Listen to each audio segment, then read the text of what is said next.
Gloire à Dieu. Merci Seigneur.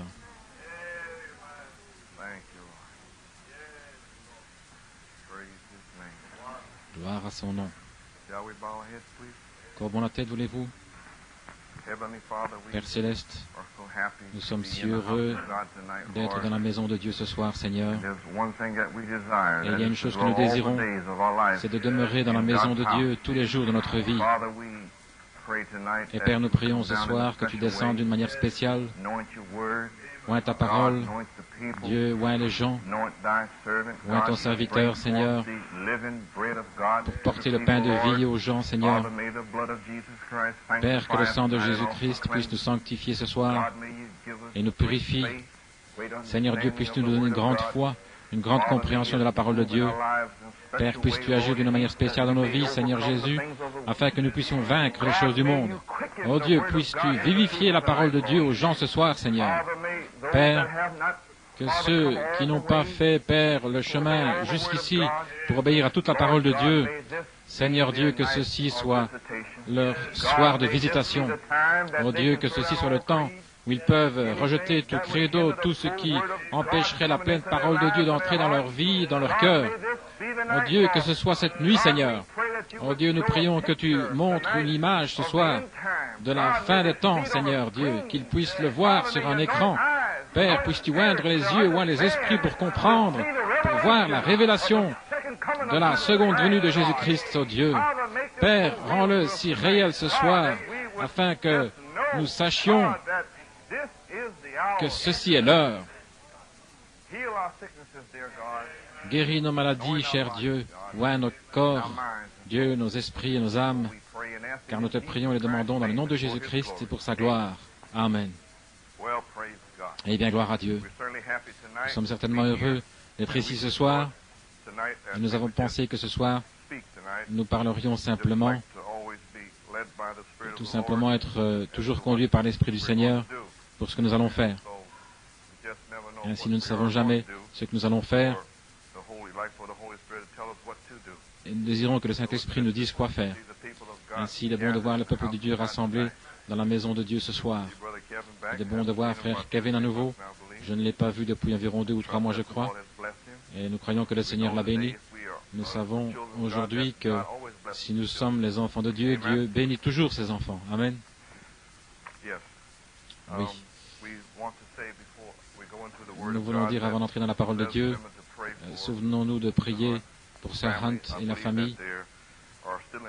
Je crois qu'ils sont encore en vol pour les Barbades, pour rejoindre frère Hunt et frère Archie.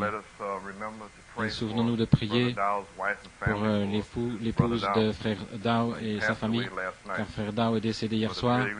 Frère Peregrine m'a appelé d'Arizona vers minuit hier soir et il m'a dit que frère Dow, c'est le vieil homme qui avait environ 90 ans et vous l'avez entendu sur la plupart des bandes, eh bien, il est parti hier soir pour être avec le Seigneur. Ainsi, les funérailles doivent avoir lieu ce vendredi à Lima, dans l'Ohio. Notre Église a pris soin de toutes les condoléances et ainsi de suite. Mais prions pour la famille. Et ainsi, je crois que ce sera tout pour les annonces ce soir. Et nous aurons une réunion de prière vendredi soir. Y aura-t-il une réunion de prière vendredi soir, frère Franck, frère Nino? Ok, frère Nino? Il y en aura une? Bien. Alors nous aurons une réunion de prière vendredi soir. De temps à autre, nous ne savons pas parce que nous essayons de terminer l'église. C'est pourquoi nous devons me demander comme ceci. Maintenant, je ne désire pas vous retenir trop longtemps, je dis toujours ça. Mais j'avais vraiment quelque chose sur le cœur lorsque je me trouvais là à Porto Rico et je désire juste terminer cela. Ainsi, j'allais passer une bande peut-être, quelque chose, mais je me suis senti conduit peut-être à terminer le message que j'avais sur mon cœur.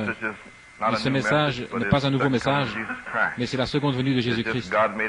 Dieu l'a tellement rendu réel à mon cœur et je voulais simplement l'exprimer aux gens.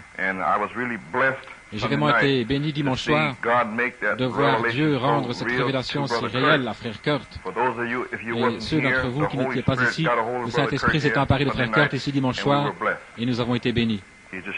Il l'a simplement saisi, l'a secoué dans l'esprit, et la parole du Seigneur s'est déversée, voyez-vous. Ainsi, ce n'est pas l'homme, c'est le Saint-Esprit. Amen. C'est pourquoi nous disons que Thomas a manqué une réunion. Thomas a manqué quelque chose. Ainsi, restons dans les réunions. Amen. Bien que ce soit un dimanche soir et non un dimanche matin, mais soyons dans la réunion parce que nous ne savons jamais ce que nous manquerons. Un jour, les morts en Christ pourraient marcher à travers les murs. Et nous voulons tous être là. Amen. Sentons l'onction de Dieu là-dessus. Ceci est le temps de la fin, les amis.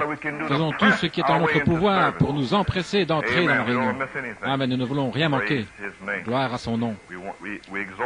Nous exhortons frère Kurt, car il a prêché la parole de Dieu dimanche soir, comme il a toujours fait, mais mon cœur a simplement été béni de voir. Je sais ce qui est arrivé à frère Kurt. Dieu a rendu cette seconde venue réelle pour lui. Il l'a vu dans l'esprit. Et c'est notre but de prêcher ces messages pour que vous le voyez. Car si vous voyez et comprenez que Christ est venu, frère, alors vous mettrez de côté votre père, mère, sœur, frère, travail, ami, ennemi, peu importe qui c'est, et vous prendrez chaque parole de Dieu qui est déjà sortie avec un cri, et vous presserez votre chemin dans le royaume. Vous serez baptisés dans le nom de Jésus-Christ aussi vite que vous le pourrez, car vous prendrez son nom à travers la parole de Dieu. Vous ferez tout ce que vous êtes censé faire, si vous le voyez, n'est-ce pas? Et si vous ne le voyez pas, eh bien, il n'y a rien que vous puissiez faire, voyez-vous. Mais si vous le voyez, vous accomplirez la parole de Dieu. Amen. Ainsi, ce fut vraiment merveilleux dimanche soir. Nous avons passé un temps merveilleux ici de voir de quelle manière le Saint-Esprit s'est saisi de frère Kurt. Nous remercions et louons Dieu pour cela. Maintenant, ce soir, prenons la parole de Dieu. C'est merveilleux ici ce soir de sentir le Saint-Esprit agir ici, de voir combien il bénit les frères et toutes choses sur lesquelles nous posons nos mains. Amen. C'est merveilleux de voir comment Dieu, durant cette année passée, a éprouvé plusieurs au sujet de l'argent et de voir de quelle manière ils ont abandonné l'argent. C'était Dieu qui vous testait, voyez-vous, parce que nous sommes ici que pour un peu de temps. Et puis il n'y aura plus de temps, a dit l'ange. Amen. Plusieurs ont été testés sur la popularité pour voir s'ils voulaient être populaires et ne pas exprimer la parole de Dieu pour leur heure, à leur famille, amis, et ainsi de suite. S'ils veulent être populaires et simplement, eh bien, ne pas être méchant et ainsi de suite, et être méprisé, une sorte de compromis. C'est merveilleux, la manière dont Dieu a fait ces choses. Maintenant, prenons la parole, car nous ne voulons pas vous retenir trop longtemps ce soir. Nous allons directement à la parole de Dieu. Allons dans Amos, le 3e chapitre. Priez pour moi ce soir, car ma gorge, je transpire et j'attrape toujours un virus dans ma gorge. Je suis en train d'en attraper un maintenant. Ainsi, je vous demande de prier pour moi. C'est une faiblesse dans ma gorge. Mais dans nos faiblesses, Dieu est notre force. Amen. Gloire au Seigneur. Je vais lire dans Amos, le 3e chapitre, depuis le premier verset jusqu'au verset 8, Apocalypse 10, 7 et Hébreux 13, 8. Alors remarquez que j'ai pris Apocalypse 10, 7 et 1 Thessaloniciens 4, 16. J'ai fait ça dans un but. Je proclame la seconde venue de Jésus-Christ. Voilà ce que je fais. Si vous voulez le savoir, je prêche la seconde venue de Jésus-Christ. Il ne vient pas, il est ici, les amis. La parole de Dieu. Il est descendu avec un cri. Dieu a dit, prêche-le. Et je le prêche. Je ne prêche pas d'autres doctrines insensées, je prêche la parole de Dieu. Amen. Afin que les gens puissent revêtir le vêtement de l'os. Amen. Et se préparer. Gloire à Dieu.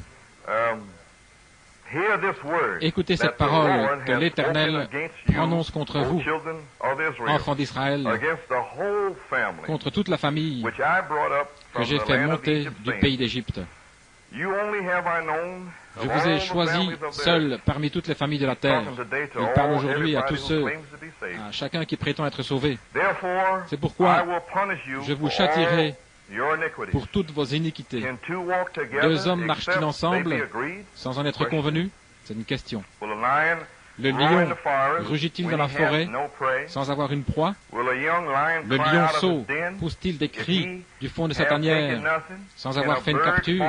L'oiseau tombe-t-il dans le filet qui est à terre sans qu'il y ait un piège? Le filet s'élève-t-il de terre sans qu'il y ait rien de pris? Sonne-t-on de la trompette dans une ville sans que le peuple soit dans l'épouvante?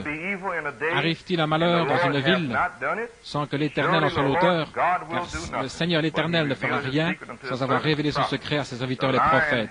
Le lion rugit, qui ne serait effrayé? Le Seigneur l'Éternel parle, qui ne prophétiserait? Apocalypse 17. Mais au jour de la voix du septième ange, quand il sonnerait de la trompette, le mystère de Dieu s'accomplirait, comme il l'a annoncé à ses serviteurs les prophètes. Et Hébreux, 13e chapitre, 8e verset, Jésus-Christ est le même, hier, aujourd'hui, éternellement. Que le Seigneur ajoute la bénédiction à la lecture de sa parole. Maintenant, les amis, nous voyons par ces écritures ici ce que j'essaie de dire, le Saint-Esprit sait, mais je voudrais amener une petite pensée, qui ne prophétiserait? Dieu a toujours averti le monde des jugements à venir, afin que cela ne le ramène pas, afin que cela ne puisse pas amener ces jugements sur eux plutôt, voyez-vous.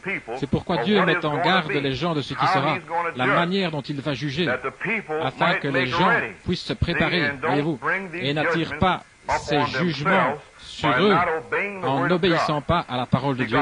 Voyez-vous, Dieu est juste. Il y a des fois, les gens disent, eh bien, pourquoi Dieu détruirait-il les gens? Mais Dieu a envoyé un message pour les avertir premièrement. Il fait toujours cela, voyez-vous. Et Dieu appelle des prophètes pour leur révéler ses secrets. Voyez-vous? Il appelle les prophètes pour révéler son message, ses pensées, dans son esprit, ses attributs, ce qu'il va faire à un certain moment en particulier. Il appelle un prophète et révèle ses secrets parce que personne d'autre ne sait rien à ce sujet. Il le révèle à un prophète. Alors ce prophète vient de la présence de Dieu avec la parole de Dieu. Très peu le comprennent, mais un reste élu le saisit toujours, car Dieu a mis cela dans leur cœur de recevoir un message. Les autres ne peuvent pas le recevoir parce que Dieu ne les a pas ordonnés à le recevoir. Nous voyons que Dieu a averti Noé de la venue du déluge. Dieu a averti Abraham et Lot de la destruction future de Sodome. Il a parlé à Joseph des 7 années de fléau. Est-ce juste? Il a parlé à Moïse des 10 plaies de l'Égypte. Il a parlé à Jonas de la destruction de Ninive. Amen. Il a parlé à Jérémie qu'Israël et eux seraient là-bas, à Babylone, pendant 70 ans. Il leur a dit. Mais c'était Dieu qui le faisait. Et pourtant les gens ne le croyaient pas, car peu de gens seulement croient réellement Dieu. Tout comme aujourd'hui, vous pouvez prêcher la parole de Dieu, certaines personnes n'obéissent simplement pas à la parole, car ils ne le croient pas. Ils sont assis. C'est très bien. Maintenant, sa première venue a été parlée, a été annoncé d'avance plutôt depuis la Genèse jusqu'à Malachie, voyez-vous. Et cela a été rendu très clair. La destruction qui est en train de venir sur ce monde. Cela a été rendu très clair par Jésus-Christ lui-même et par tous les prophètes également. Et alors, pour donner une confirmation à cela, ce témoignage qui était là-haut dans le ciel, dans l'arche, dans le ciel, ce témoignage est venu sur la terre et Dieu a mis ce témoignage vivant qui se trouvait dans l'arche, il l'a mis derrière la peau humaine et il l'a appelé Malachie 4. Amen. Et il l'a envoyé et a révélé les secrets enfermés dans la pensée de Dieu pour cet âge, ce que Dieu ferait avec son épouse, l'Église, le monde. Et il a donné ces secrets, dévoilés à travers 7 sceaux. Amen.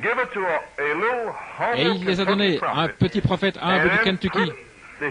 Et a ensuite placé la gloire de la Shekinah, le trône de miséricorde, l'arche, les pains de proposition, le chandelier. Il a caché cela derrière une peau humaine et il a envoyé ce témoignage vivant sur la terre. Dieu marchant sur 2 pieds. Amen.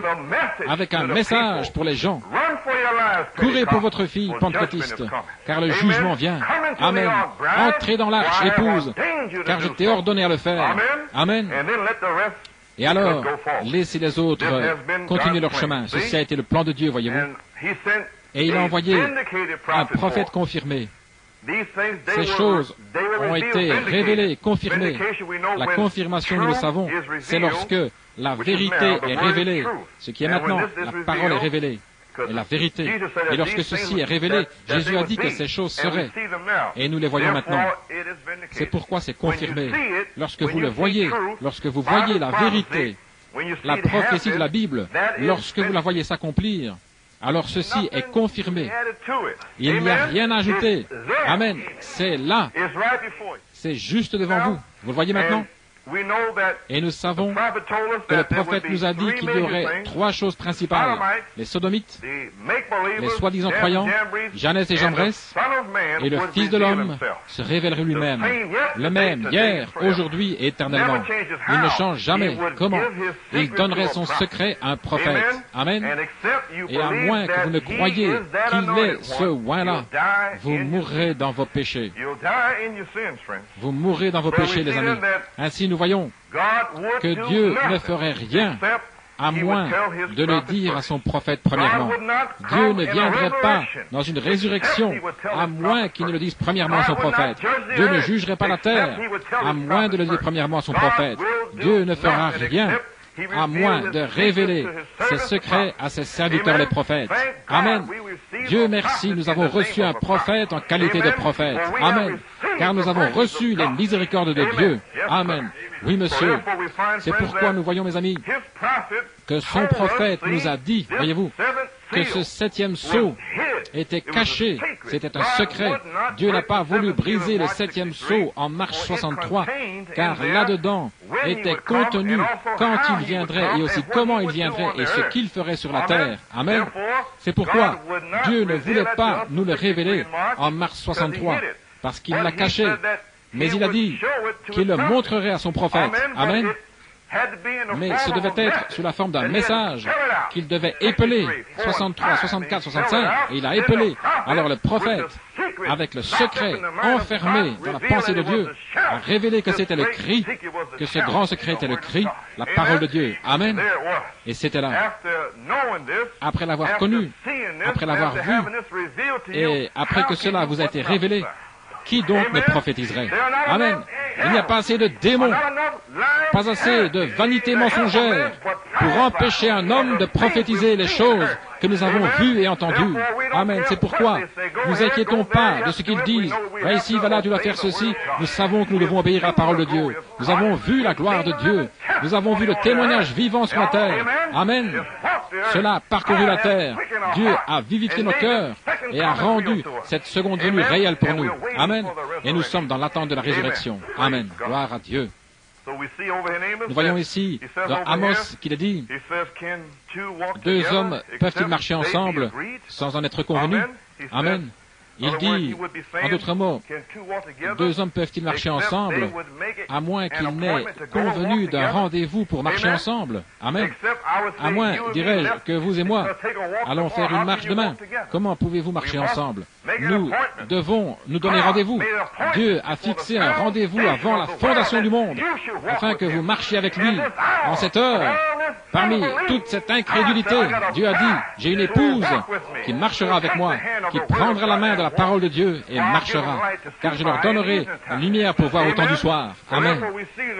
Voilà pourquoi nous voyons, mes amis, que ceci doit être sous la forme d'un rendez-vous et aussi d'un accord. Et nous sommes en accord que nous marcherons avec Jésus-Christ, la parole, le même hier, aujourd'hui et pour toujours. Nous ne marcherons pas avec un credo, nous ne marcherons pas avec une certaine parole, va ici, va là-bas. Nous marcherons avec la parole de Dieu. Deux hommes peuvent-ils marcher ensemble à moins qu'ils n'aient convenu de rendez-vous et qu'ils soient d'accord, une alliance. Amen.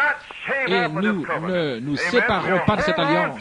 Nous nous accrocherons à elle, car c'est l'alliance naziréenne. Amen. Gloire à Dieu. Il est dit, le lion rugit-il dans la forêt sans avoir une proie?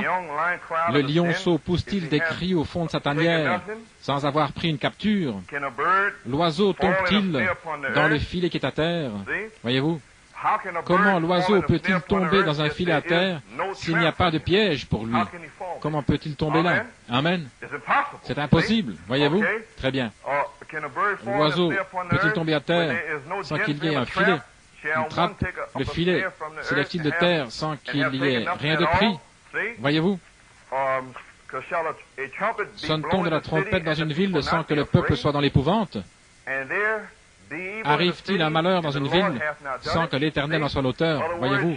En d'autres termes, est-ce que le malheur arrivera ainsi que le mal pour punition? Écoutez maintenant, le malheur devra-t-il arriver aux gens, le mal, pour leur propre punition? Amen. Voyez-vous ce que je veux dire? Le Seigneur, Dieu lui-même, a provoqué cela, parce qu'il leur a dit quoi faire à travers la parole de Dieu. Ceci arrivera-t-il? Me suivez-vous maintenant? Car le Seigneur l'Éternel ne fera rien. Ainsi, qu'est-ce qu'il nous dit de dire? Nous essayons de dire que Dieu envoie toujours un ministre pour vous dire quoi faire lorsque cela arrive. Vous me suivez maintenant? Alors, personne ne devrait être stupéfait. Vous me suivez? Personne ne devrait être surpris. C'est pourquoi nous ne devrions pas être surpris si demain la Californie sombre dans la mer. Nous ne devrions pas être surpris si la résurrection commence et que nous n'avons pas fait ce que nous sommes censés faire. On nous a dit quoi faire. Vous ne devriez pas être surpris si Dieu vous a dit de vous repentir et d'être baptisé dans le nom de Jésus-Christ pour la rémission de vos péchés, et vous vous asseyez là aveugle à la parole de Dieu, alors que Dieu a parlé à votre cœur et a dit repentez-vous et soyez baptisés dans le nom de Jésus-Christ, et vous êtes là assis comme ça, le dimanche matin, dimanche soir, mercredi, simplement assis et toujours assis là. Lorsque le jugement viendra, ne soyez pas surpris, car vous demandez que ce mal tombe sur vous. Quand Dieu a envoyé un prophète confirmé pour vous prêcher l'Évangile, et vous êtes assis là comme cela, ne savez-vous pas que vous êtes en train d'être jugé maintenant? Réveillez-vous, car votre rédemption approche. Ne savez-vous pas ce qui se passe dans cet endroit ici ce soir? Que pensez-vous que vous sentez ici? Vous sentez l'onction de Dieu sur la parole de Dieu, parlant à votre cœur. Mais c'est invisible, c'est éternel. Mais néanmoins, Dieu parle.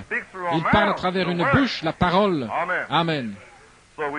Ainsi nous voyons, car le Seigneur l'Éternel ne fait rien sans avoir révélé son secret à ses serviteurs les prophètes. Le lion rugit qui ne prophétiserait. Amen. Le lion est descendu avec un cri, s'est tenu sur la terre. Il a envoyé un septième ange terrestre et a dit, voici, dans la septième veille, l'époux vient. Cela a commencé en 63. Il vous a dit de nettoyer vos lampes. Les lampes, la parole de Dieu, ce que vous professez, la parole que vous avez, nettoyez-la, déversez-y de l'huile, amen, puis sortez, voyez, peu importe si vous êtes un baptiste, peu importe si vous êtes un pentecôtiste, c'est votre lampe, mais vous feriez mieux d'y déverser de l'huile, ainsi vous saurez où vous allez dans cet âge, et l'huile est le Saint-Esprit, la révélation de l'heure, que Dieu a envoyé Élie pour vous avertir de la colère à venir. Fouillez la colère à venir. Amen. Et prenez la parole de Dieu dans votre lampe et nettoyez-la. C'est pourquoi le cri sort. Voici l'époux vient. Sortez à sa rencontre. Avec quoi? Sortez à sa rencontre. Revêtez un vêtement, le vêtement de noces. Amen. Sortez à sa rencontre. Ainsi donc nous découvrons, les amis, que le troisième pôle a commencé. Nous voyons alors que Jésus-Christ lui-même a dit qu'il viendrait dans le troisième pôle, le septième sceau, voyez-vous, et lui-même avertirait le monde du jugement avec un cri. L'a-t-il fait ici? L'a-t-il fait ici? Jugez par vous-même. Christ lui-même est descendu avec un cri, la voix, voyez-vous, du prophète. Il a donné ce message à son prophète pour avertir le monde. Le prophète de Dieu a averti le monde de la destruction à venir. Le monde va brûler. Je vous enverrai Élie juste avant le jour du Seigneur. Et en ce jour-là, la terre va brûler comme un four. Il n'y aura absolument rien qui restera sur cette terre. Pas une chose. Il n'y aura rien qui restera pour vous ici, si ce n'est le jugement. C'est tout ce qui restera. Le 6e sceau a été révélé. Si vous glissez au-delà de cette année, peut-être l'année prochaine, le 6e sceau est suspendu là pour vous, pour les vierges folles. Les multitudes de chaque nation, les rois et les langues seront mis à mort. Maintenant, qu'est-ce qui vous attend? Soit vous entrez dans l'épouse, vous partez, ou vous irez dans la période de tribulation. Ceci est l'heure, les amis. Il a envoyé un message de jugement à l'Église. Oignez vos yeux avec le collier et voyez. Et il a envoyé un message à l'épouse, la parole de Dieu, pour revêtir le vêtement de noces. N'êtes-vous pas heureux ce soir de revêtir le vêtement de noces, la parole de Dieu? Amen. Ainsi donc, les amis, j'ai à cœur de passer en revue les choses que nous avons traversées ici au cours de ces 2 dernières semaines. Et nous avons parlé du temps, de la condition du monde et de ce temps où Christ viendrait. Et Christ ne pouvait pas venir à moins d'avoir des gens qui ne pouvaient pas être sauvés. Il devait avoir des gens qui ne pouvaient pas être sauvés. Et nous découvrons alors que ce n'était que dans la saison de la moisson, qui était le signe de sa venue, qui était la saison de la moisson, qu'il pourrait avoir des gens qui ne pouvaient pas être sauvés, et c'était l'ivraie et les sodomites. Ils ne peuvent absolument pas être sauvés. C'est pourquoi il aurait alors un ministère pour prêcher à ces gens. Il devait avoir une épouse élue de Jésus-Christ, des gens, des semences, qui étaient élus avant la fondation du monde pour recevoir cette parole de Dieu. Et il avait les 2 groupes également.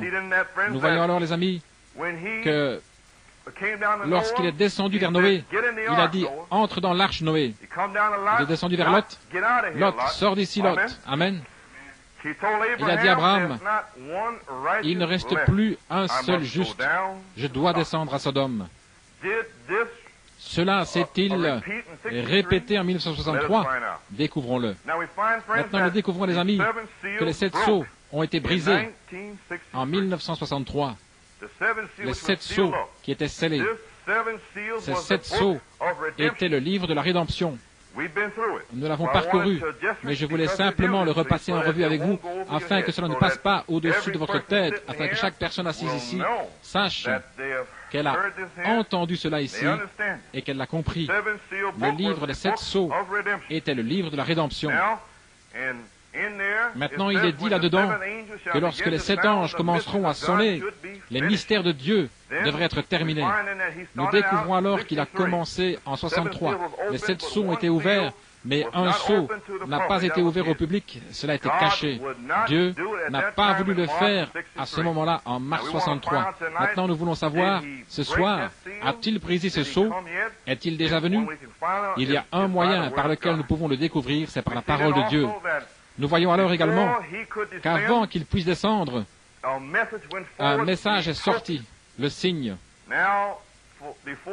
Avant que Dieu ne puisse vous dire d'appliquer le signe doit être là, et le signe est la vie. Alors nous découvrons qu'avant que le prophète de Dieu sorte par la foi, en septembre 63, prêchant son plus grand message jusque-là, qu'il a appelé le signe, il a dit que l'heure est arrivée. Maintenant, le signe ne vient qu'au temps du soir. Vous suivez maintenant? Pas en 1906, mais au temps du soir, la pleine parole de Dieu manifestée devrait venir. Voilà. Le prophète de Dieu, qui savait que cela devait arriver, qui ne connaissait pas le jour, parce qu'aucun homme ne connaît l'heure, mais il savait par la parole de Dieu que cela devait venir. En mars 63, Christ, le 7e ange, selon ce que le prophète de Dieu a dit, n'était pas encore descendu avec un cri. Il a envoyé 2 visions, le samedi et le dimanche, pour expliquer que cela devait être un secret. Le prophète de Dieu a dit, maintenant, rentrez simplement chez vous, nous attendons la venue du Seigneur, ou quoi qu'il doive arriver sur la terre en ce temps-là. Ensuite, durant l'été, il a prêché un message, Christ est le mystère de Dieu révélé. Et là, il a dit que le second poule était terminé et que le 3e poule était proche. Ensuite, il a prêché le grand message, le signe. Il a dit que l'heure était arrivée d'arrêter de s'amuser avec Dieu d'arrêter dans l'Église, hors de l'Église, d'obéir à la parole de Dieu, d'appliquer la vie qui est dans la parole de Dieu, et pour lui de dire que par la foi, cette vie devait apparaître sur la scène, et elle est apparue à un certain moment, je crois, en 63. Dieu lui avait donné 2 visions. 40 années avant 1963, lorsqu'il avait 14 ans. Nous savons tout cela. Dans une des visions, il est descendu en enfer. Et là, il a vu des femmes en enfer. C'était un signe. Et il a vu là des femmes aux yeux cernés de vert, de violet. Voyez-vous, 40 ans, lorsqu'il avait 14 ans, avant même que cela n'arrive, avec des cheveux crêpés comme la coiffure de Mme Kennedy, des cheveux crêpés et qui vous hantent, il a vu ceci. 7 mois plus tard, il a vu une croix en or entrer dans sa poitrine à l'ouest. C'était 2 signes, 40 années avant que cela n'arrive au prophète de Dieu. En d'autres termes, il devait voir à un certain moment dans son ministère, des années plus tard, des femmes qui vivraient réellement sur la terre avec des yeux maladifs cernés de verre et aussi des cheveux crêpés. Il devait le voir de ses yeux. Amen. Il devait expérimenter la croix en or, l'onction du cri coulant dans sa poitrine, dans son cœur, pour un 3e pôle secret. Il devait expérimenter cela. Ainsi donc,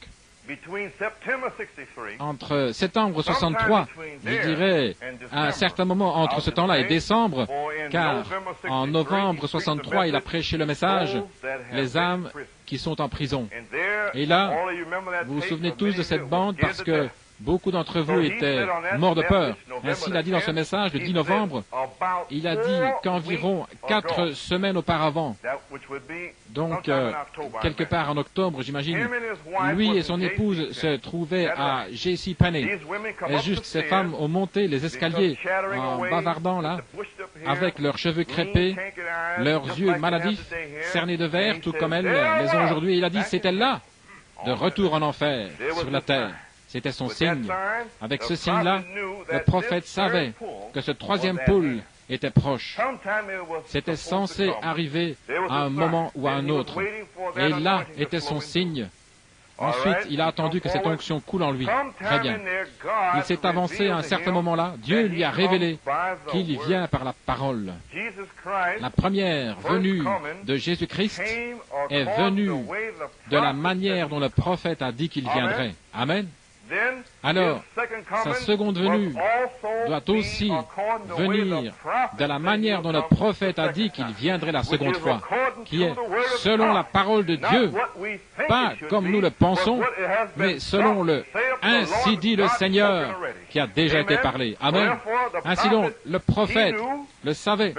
Spirituellement, il attendait donc que la seconde venue vienne selon la parole. Et là, il a découvert dans la parole où Christ, alors qu'il était mort sur la croix, par l'Esprit vivifiant, a prêché aux âmes en prison, qui était son 3e pôle.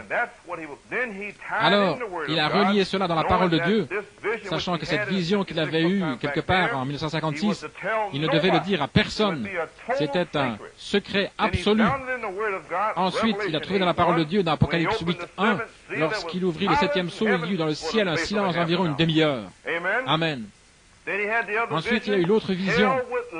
L'enfer devrait se trouver littéralement sur la terre. Est-ce juste? Ensuite, il y a eu l'autre. Il devait expérimenter cette épée en or, cette croix en or qui entrait en lui. Toutes ces choses devaient lui arriver. Me suivez-vous maintenant?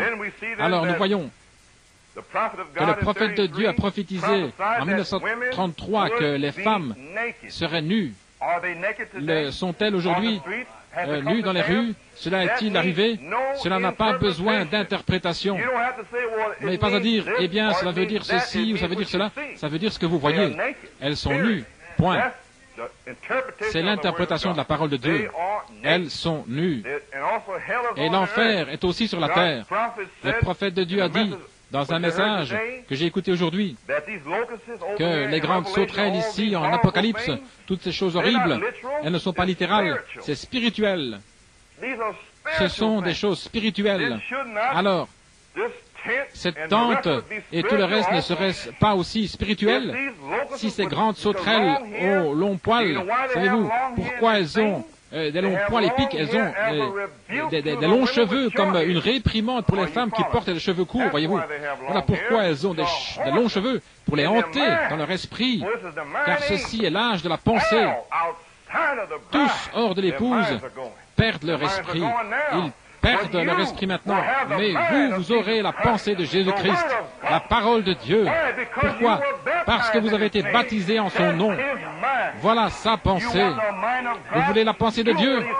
Faites ce qu'il a dit de faire et vous aurez la pensée de Christ. C'est sa pensée. Sa parole est sa pensée. En partant de la Genèse jusqu'à l'Apocalypse, c'est la pensée de Dieu. Voulez-vous la pensée de Dieu? Obéissez à la parole de Dieu et vous aurez la pensée de Dieu dans le cœur. Amen. Là se trouve la pensée de Dieu, la parole de Dieu est sa pensée. Ce n'est pas le parler en langue, alléluia, c'est la parole de Dieu en sa saison maintenant. Amen. Ainsi, nous voyons, les amis, que sommes-nous en train de dire? Nous disons que le cri est venu. Nous disons que la seconde venue de Christ a déjà commencé en 63, ce que nous sommes maintenant en train de prouver par la parole de Dieu. Amen. Et nous voyons alors, les amis, que lorsqu'il a quitté Tucson pour venir à Jeff en 1963, vous étiez ici à New York et vous l'avez entendu lorsqu'il quitta cet endroit là-bas, qu'il regarda depuis l'avion et tout ce qu'il voyait était Sodome et Gomorrhe. Tout ce qu'il a vu était New York City. Il a appelé Sodome. Il a appelé New York Sodome en 63. Eh bien, retournons dans la Bible en Genèse 18, lorsque Dieu est allé à la rencontre d'Abraham en chemin vers Sodome. Est-ce juste? Dieu est venu en marchant. Il était en chemin vers Sodome, mais il a fait une halte à Jeff, Nord, avec Abraham. Amen. Que cela ne passe pas au-dessus de votre tête maintenant. Il s'est arrêté pour rendre visite à Abraham. Cachera-t-il à son prophète ce qu'il va faire? Amen. Il s'apprête à descendre à Sodome pour la détruire. Mais il doit faire une halte, car Dieu ne fera rien à moins de révéler ses secrets à son prophète Abraham. Ainsi, il fait une halte et dit à Abraham ce qu'il s'apprête à faire. Et Abraham dit, Seigneur, s'il y avait peut-être 70 âmes là-bas, si tu peux trouver 10 justes, je l'épargnerai. Amen. Seigneur, il y en a peut-être 60, 50, 40, 30, 20. Il n'a pu en trouver aucun. Abraham, je ne peux pas en trouver. Je dois descendre à Sodome. Mais il a premièrement dit Abraham, car Abraham se trouvait hors de Sodome. Amen. Et il est descendu là-bas. Et nous voyons alors le prophète de Dieu venir à Jeff et prêcher là. Les âmes qui sont en prison, tout le monde était à terre. Que faisait-il? Pousser des cris pour une âme juste, leur famille et leurs amis. Est-ce juste? Alors, il n'en a trouvé aucun. Le troisième poule était prêt à commencer. Le sang était hors du trône de miséricorde. Les 7 sceaux avaient déjà été brisés en mars. Et Dieu devait venir. Sodome est prête. Il s'avance et appelle tout New York Sodome. Mais il doit identifier ceci dans la parole de Dieu. Amen. Maintenant, nous découvrons alors qu'il fait une halte là, Frère Branham, à Jeffersonville, voyez-vous, et là, il prêche ce message des âmes qui sont en prison. Maintenant, remarquez, Jésus-Christ, lorsqu'il est descendu vers les âmes en prison pour leur prêcher là-bas, il est descendu vers la semence élue de Dieu qui avait l'espérance de Christ. Il l'a recherché depuis la Genèse jusqu'à Jean. Ils avaient l'espérance dans la parole. Ils étaient justifiés par la parole de Dieu. C'est pourquoi ils recherchaient un oint promis pour qu'il vienne avec un message. Et ce oint avait versé le sang. Ensuite, il est descendu en enfer. C'était le temps pour que son troisième poule commence. Son premier poule était la guérison. Oh, merveilleux Jésus de Nazareth, qui vient dans notre ville. Amen, le premier poule de Frère Branham. Les baptistes l'aimaient. Ils l'ont tous aimé, Frère Branham, l'homme le plus doux sur la terre. Le même esprit que Moïse, l'esprit de Moïse, un libérateur avec un signe dans la main. Amen. Un libérateur avec un signe à son poignet. Là se trouvait le doux Moïse, William Branham. Chacun l'aimait. Mais il a eu un second poule. Christ aussi a eu un second poule. Le second poule de Jésus-Christ a commencé à réprimander, vous, pharisiens aveugles. Est-ce juste? Vous, génération de vipères et de serpents. Et là se trouvait le second poule de William Branham. Il changea de Moïse en l'esprit d'Élie. Vous, les assemblées de Dieu, les femmes avec vos cheveux coupés. Amen. Il a réprimandé de part et autre à travers le pays. Il a crié contre les dénominations. Il a crié contre Jézabel. Qui était-ce? L'esprit d'Élie, dévoilant le péché. Est juste dans son second poule. Alors, comment pourriez-vous savoir qu'Élie devait venir? Comment connaîtriez-vous Élie dans le troisième poule si vous n'aviez pas vu l'esprit, sa nature, manifestant le second poule? Alors vous savez que c'était lui. Vous saviez à travers ce second poule ce qu'Élie fit là-bas. Il a réprimandé Jézabel. Ce même esprit est venu sur Jean. Et Jean a crié. Il a aussi prêché mariage et divorce contre le roi Hérode, n'est-ce pas juste?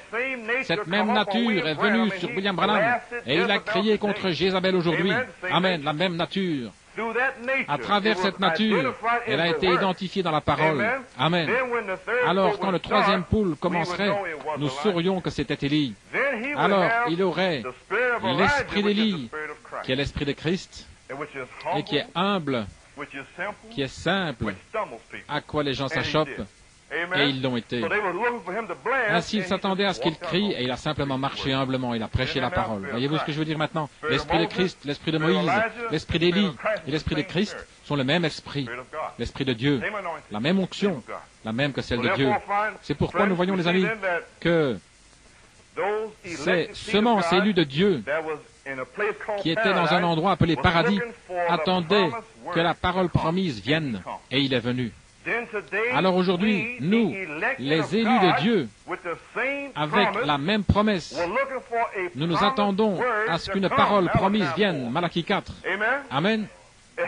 Cela devait être de la même façon, mais la seule chose que nous avons découvert l'année dernière, c'était que Malachie 4 était Christ lui-même révélé dans la chair humaine. Nous l'avons découvert après, mais cela vous a été prêché si vous avez pu le recevoir. Vous suivez maintenant. Alors nous voyons que le cri, septième sceau, troisième poule, Malachie 4, était notre promesse pour aujourd'hui. Est-ce juste? Ok. Maintenant, lorsque les 7 sceaux ont été brisés en 63, 6 sceaux ont été brisés. Le 7e sceau a été brisé dans une phase à 2 volets pour son prophète. Il a caché un secret au prophète, il ne lui a pas montré. C'est juste. Mais maintenant, avant que le prophète quitte cet endroit, il ne fera rien à moins qu'il ne révèle ses secrets.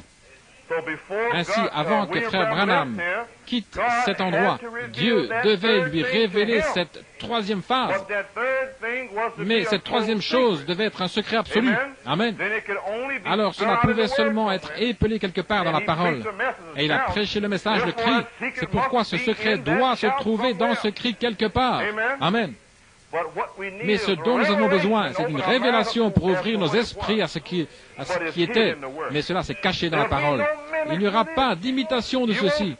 Vous ne parlerez pas en langue cette fois-ci, vous obéirez à la parole de Dieu. Mais quelle parole? Toute la parole. Bien que je parle à travers un âne, ce sera la parole de Dieu. N'obéissez pas à l'âne, mais obéissez à la parole. Ne regardez pas à la couleur de l'âne ou à quoi il ressemble. Vous suivez maintenant. Obéissez à la parole de Dieu qui sort de là. Si c'est le cri, obéissez-lui.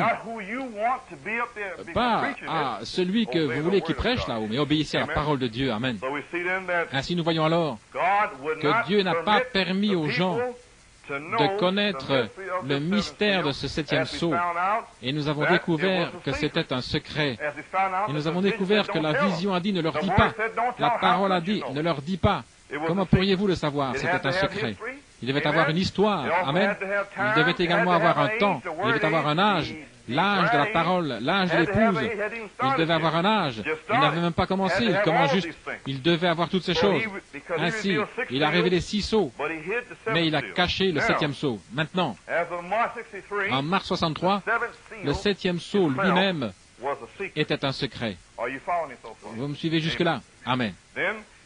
Alors il a dit que lorsqu'il commencerait à retentir, tous les mystères de Dieu devraient être terminés. Maintenant, lorsqu'il a retenti, 1, 2, 3, 4, 5, 6 sceaux, les mystères se sont fait connaître. Mais ce 7e sceau, il l'a caché, car c'était la venue de Christ. Vous me suivez? C'était celui de la fin, c'était la fin. Il a caché cela. Maintenant, à la fin du message du 7e ange, le 7e sceau devrait également être connu. Et il l'a été, car il a dit que c'était le cri. Ainsi donc, cela a été confirmé. Il a été révélé que le cri était le 7e sceau. Est-ce juste? Alors dans ce cri, cela devrait vous avoir dit quand il est venu. Amen. Cela devrait vous avoir dit comment il est venu. Cela devrait vous avoir dit ce qu'il était sur le point de faire. Dieu cachera-t-il à Abraham ce que je suis sur le point de faire là-bas à Sodome? Amen. Ainsi donc, quelque part, dans la parole de Dieu de 63 jusqu'à 65, cela devrait vous dire comment Christ est venu. Alors que nous regardons en arrière, il est venu dans la parole. Amen. À travers des messages épelés depuis 63 jusqu'à 65. C'était Dieu. Les semences du Fils de l'homme qui ont été révélées. La semence de Dieu révélée, qui est la parole de Dieu. En d'autres mots, le Fils de l'homme est descendu en tant que prophète et a semé des semences. Chaque sceau, tous, c'était lui. Amen. Pas juste une petite partie de cela, une seule petite doctrine pour partir avec quelque part. Non, tout son contenu. Il a révélé le Fils de l'homme à travers la parole. Dans chaque message, tout son contenu. Vous suivez maintenant. C'est pourquoi nous devrions voir alors, l'épouse devrait savoir quand il est venu et comment il est venu. Ainsi, autant que nous le sachions, le prophète a dit qu'il est venu avec un cri. Alors, il devait être venu en 63. Juste. Ensuite, il a dit qu'il est venu comme étant la parole de Dieu. Ainsi, il est venu comme étant la parole. Ils disent qu'il est censé venir dans une tente, ceci et cela, sur un cheval blanc. Mais le prophète a dit que le cri était déjà sorti. Voilà quand il est venu, voilà comment il est venu, la parole. Amen. Ainsi nous voyons. Donc il nous a dit ce qui doit arriver là. Le tremblement de terre de Californie, vous n'avez jamais su cela auparavant. Amen. Il vous a dit ce qui va arriver, ce qui va arriver. Des grelons tomberont sur les églises, de gros grelons de 450 kilos tomberont lorsque l'épouse partira en enlèvement. Et ce ne sera pas une hallucination. Cela tombera. Cela fera exactement 450 kilos. Il en sera exactement ainsi. Et cela n'a pas besoin d'interprétation car cela tombera. Certainement, le Seigneur Dieu ne fera rien à moins qu'il ne révèle ses secrets à son prophète. Amen. Ainsi maintenant, les amis, ce dernier secret, est-ce que vous êtes avec moi jusque-là? Merveilleux. Voyez, parce que je veux que vous compreniez ceci. Parce que si vous pouvez comprendre ceci, alors quelque chose se passe dans votre cœur. Je veux dire que votre foi s'élève. Vous comprenez ces choses. Alors, vous savez ce que nous prêchons ici. Vous saurez pour quelle raison le prophète de Dieu était si excité. La parole est Dieu. Vous comprenez cela. Il y a des gens qui disent, oh, j'ai déjà entendu cela auparavant. Et vous savez, voyez-vous, non, c'est la parole. Ils rejettent Christ en recherchant une vision par ici ou quelque chose par là, une grande tente ou quelque chose, voyez-vous. La parole est juste là. Il est, voyez-vous, il est un tel gentleman. Il ne va pas déranger vos désirs, voyez-vous. Il n'exercera aucune pression sur vous. Il se tient juste là et ouvre les bras. Il se tient juste là. Il ne va pas vous supplier de venir. Il se tient juste là et il vous donne la parole. Il le fait maintenant même ce soir. Il le fait ici même ce soir, voyez-vous. Il est la parole. Ce n'est pas moi, c'est la parole de Dieu. Vous me suivez maintenant, voyez-vous. Mais il ne va pas vous forcer à le prendre. Vous n'êtes pas obligé de le prendre, mais il se tient là, vous faisant signe de venir.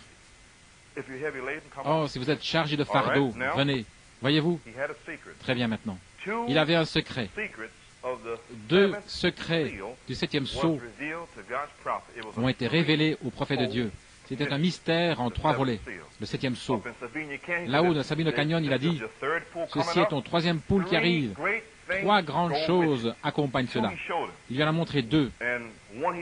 Et l'une d'elles, il ne lui a pas montré. Maintenant, ce que nous voulons savoir aujourd'hui, c'était ce dernier secret dont il a dit qu'il en détenait le secret. Cela a-t-il été montré à son prophète?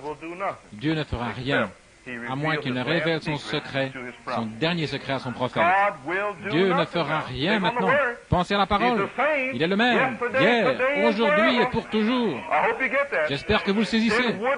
Alors Dieu aurait-il laissé partir son prophète sans lui révéler le dernier secret qui détenait? Il a dit que cela a tonné. 1, 2, 3, 4, 5, 6, 7. Les 7 tonnerres sont-ils déjà sortis dans le cri? Ou un tonnerre devait-il ouvrir chaque seau? Maintenant, il y a 2 écoles de pensée. Et je vais simplement vous le dire, parce que je n'ai pas parlé auparavant. Ils disent que les tonnerres, que 7 tonnerres ouvrent chaque seau. Maintenant, nous avons été enseignés par le prophète de Dieu que ce 3e dernier secret détenait les tonnerres et que c'était un secret absolu. Alors, si les tonnerres ont retenti, le monde entier est au courant au sujet du cavalier au cheval blanc et du cavalier au cheval rouge et des Juifs. Ce n'est plus un secret, c'est juste. Ils sont tous au courant de cela. Ou a-t-il eu 7 tonnerres dont Apocalypse 10 dit qu'il vient sur la terre, ce qui n'est pas encore fait en ce temps-là, en mars. Mais le 7e, maintenant Apocalypse 10, dit que Christ vient avec un arc-en-ciel au-dessus de la tête et qu'il se tient sur la terre très bientôt dans un 3e pôle. Et il tonne 7 choses, voyez-vous. Mais vous devez attendre jusqu'à ce que le 7e ait tonné. Ne courez pas quelque part par là, à l'est ou à l'ouest, en 63. Il n'a pas encore fini de tonner. Vous me suivez jusque-là? Il n'a pas encore terminé de parler. Pourtant, des gens ont développé des doctrines en 63. Nous devons aller à l'ouest. Nous devons aller en Alaska, quelque part là. Il n'avait même pas encore terminé de faire retentir son message. Où allait-il? Vous me suivez maintenant? Vers où sont-ils en train de partir ce soir? Où vont-ils, voyez-vous? Il y a une école de pensée qu'un tonnerre a ouvert un seau. Maintenant, les tonnerres sont censés être secrets. Mais nous savons tous, connaissons tous les 6 sceaux. Si vous êtes spirituel, vous savez que le 7e sceau est Christ et que Christ est la parole de Dieu. Alors, est-ce qu'il a fait retentir 7 tonnerres sur la terre? C'était un secret absolu. Mais parce que l'épouse s'emparerait de tout cela, comprenez maintenant, elle saurait ce qu'il a fait retentir. Vous me suivez maintenant? Ou serait-ce des gens qui diraient, peut-être qui ne voudraient qu'une tente, voilà tout. Où il est le cavalier au cheval blanc, voilà tout. Où il doit venir par ici, voilà tout. Ou est-ce que l'épouse s'emparait de tout cela? Et là-dedans, contenu dans ce témoignage, se trouverait ce dont il a parlé. Vous me suivez maintenant? Ok. Ou bien ils disent que les tonnerres seront connus dans la résurrection. Voilà vos 3 écoles de pensée. Voyez-vous ce que je veux dire maintenant? Ainsi voilà, nous allons le laisser là, car Dieu interprétera lui-même. Amen. Tout ce que je peux vous dire, c'est ce qui est dit ici. Il est dit que le 7e sceau, Christ, se tient sur la terre, un pied sur la terre et un pied sur la mer. Et il fait retentir cette chose. Est-ce juste? Elles n'ont pas été retenues, il les a fait retentir. Est-ce juste? Mais cela prend un peu de temps, comme 63, 64, 5, pour les faire sortir toutes. Ce pourrait être cela maintenant. Ce n'est pas obligé, mais cela pourrait être cela. Si c'est dans la parole, alors cela se passera de cette manière. Voyez-vous ce que je veux dire maintenant? Maintenant, ces choses qu'il dira, vous voyez, ce sera la parole. Mais il y aura des gens maintenant qui entendront simplement la bande, la mettront de côté et rechercheront une grande tente. La parole dira, aimez votre frère, pas de discrimination, ceci et cela et ainsi de suite.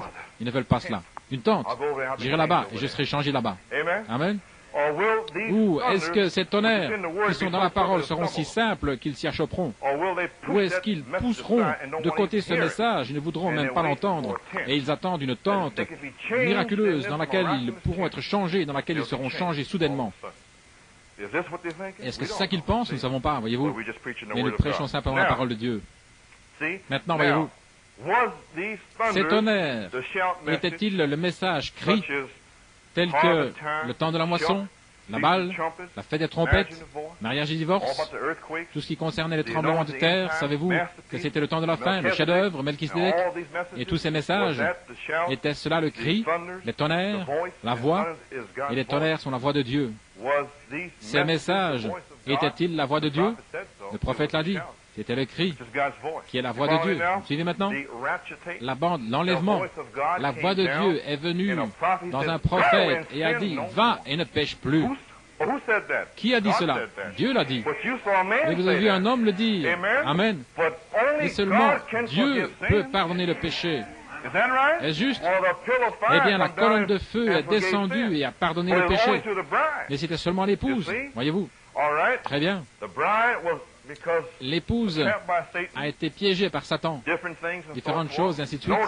Remarquez, Dieu a seulement pu faire aspersion du sang il a pu aller derrière le sang pour l'adultère, voilà tout. Parce qu'au commencement, ça a commencé avec l'adultère et ça se termine avec l'adultère. C'est juste. Il a seulement atteint derrière le sang pour l'adultère. Mais il ne pouvait pas atteindre là derrière le sang s'il était encore sur le trône de miséricorde. Amen. Le sang devait être hors du trône de miséricorde. Rien ne devait rester là. Alors, la seule miséricorde que vous ayez est la parole. Amen. Alors si la parole dit, retourne et mets ces choses en ordre, dites, je n'ai pas à le faire, je prendrai le sang. Où est-il? Il est dans la parole. Amen. Où est-il? Alors vous prendrez cette parole-là ou vous mourrez dans vos péchés. Oh, frère Branham, un prophète du Kentucky, voyez-vous? Certainement qu'il l'est. Mais Dieu a été révélé là-dedans, avec le trône de miséricorde, la parole de Dieu. Et si nous voyons, les amis, que ces choses sont arrivées, l'épouse a été lavée durant le cri. Mais pas à rechercher quoi que ce soit. Vous recherchez Jésus-Christ. À ceux qui aiment son apparition, il leur apparaîtra à eux.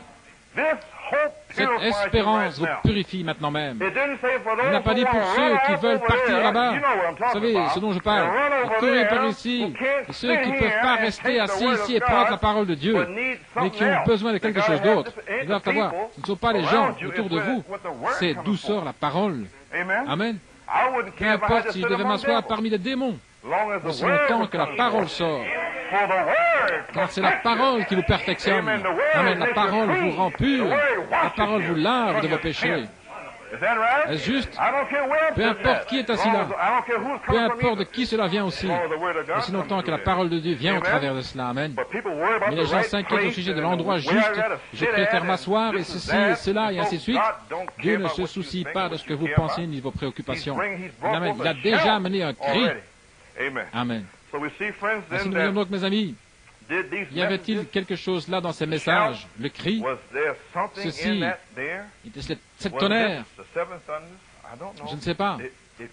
Cela aurait pu l'être. Maintenant, il a dit que ce troisième pôle, qu'il n'y aurait pas d'imitation à ceci, voyez-vous.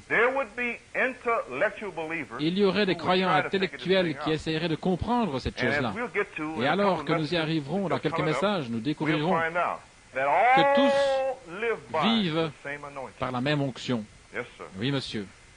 Ainsi donc, Satan a pu imiter à travers le message de la balle, qui était le parler en langue, le message pentecôtiste. Il peut imiter, car il ne prêchait pas la parole, il prêchait la manne, pas le vieux grain, car ils n'étaient pas encore allés dans le pays. Ils étaient là dans le désert quelque part, en train de perdre leur temps, est-ce juste? Très bien, si vous le voulez, de 1906 à 1946, cela fait 40 ans, est-ce juste? En 1946, l'ange de Dieu a visité le prophète de Dieu, 40 ans. Il a dit, je te donne un don pour sortir. Est-ce juste? 40 années, les pentecôtistes sont morts dans le désert. Amen. Et nous voyons alors que Satan a pu entrer dans ces dons et imiter les dons, de parler en langue. Et ils ont fait des dons et salut. Tout ce que vous deviez faire était de parler en langue et vous aviez le Saint-Esprit. Ne vivez pas comme rien, ne vous faites pas baptiser dans le nom du Seigneur Jésus-Christ, c'est la parole, voyez-vous. Ne prenez pas son nom. Et une femme qui ne veut pas prendre le nom de son mari est une concubine.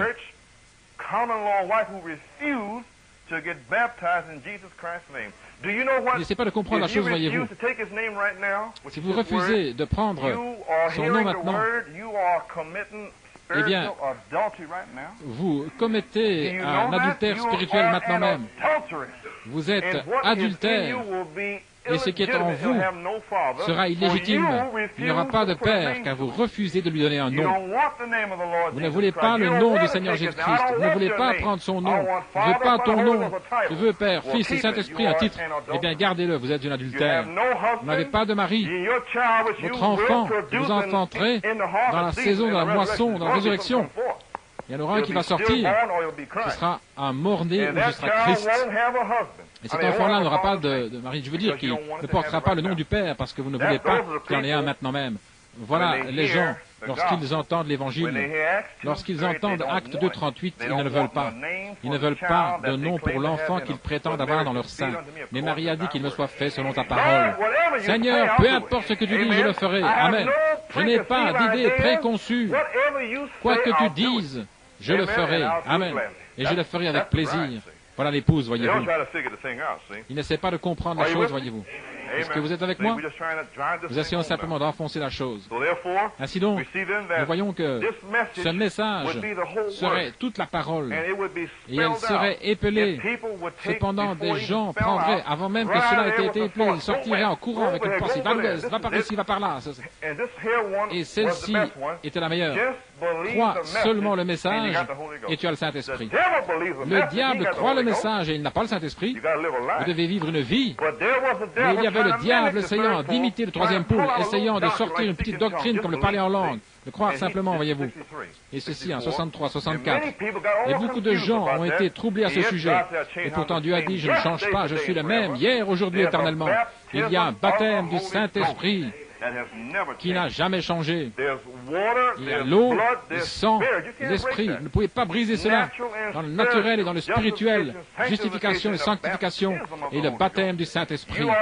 Vous êtes engendrés par la parole, cellule, sperme, sang de Dieu. Lorsque le bébé est dans le sein de sa mère, il est engendré par le sperme du Père. Nous comprenons cela jusqu'à ce que cet enfant soit... Il a une vie qui vit dans l'estomac, mais cette vie-là est une vie différente, qui respire à l'extérieur. Amen. Alors, lorsque vous êtes sanctifié, c'est une vie entièrement différente que lorsque Christ lui-même est venu dans le cœur avec un baptême du Saint-Esprit. C'est Dieu lui-même, la personne de Jésus-Christ qui est en vous. C'est une vie entièrement différente, voyez-vous. Mais maintenant même, un âge différent, un message différent. Ce message, l'onction de Dieu, et l'épouse prend chaque parole. Elle est engendrée par chaque parole. Et Dieu va l'enfanter lorsqu'il déverse l'eau sur elle. Elle respirera dans la présence de Dieu. Amen. Recevez le Saint-Esprit. Amen. Jésus, écoutez, comprenez-vous les amis? Quand il a soufflé sur Pierre et les autres, il leur a donné une promesse. Eh bien, Dieu n'a-t-il pas soufflé sur vous en 63, 64, 65? Chaque parole de Dieu, il a dit, recevez le Saint-Esprit, recevez le Saint-Esprit. Il continue à souffler sur vous par sa présence. Sa parole est la promesse. Amen. Et la promesse a dit, vous recevrez le Saint-Esprit. Voilà votre promesse, qui est la vie. Et je l'amènerai à travers cette terre fertile ici. Est-ce juste? Ceci est un terrain d'ensemencement. La femme est une terre fertile. Il veut amener la vie à travers cela et la parole est le sperme.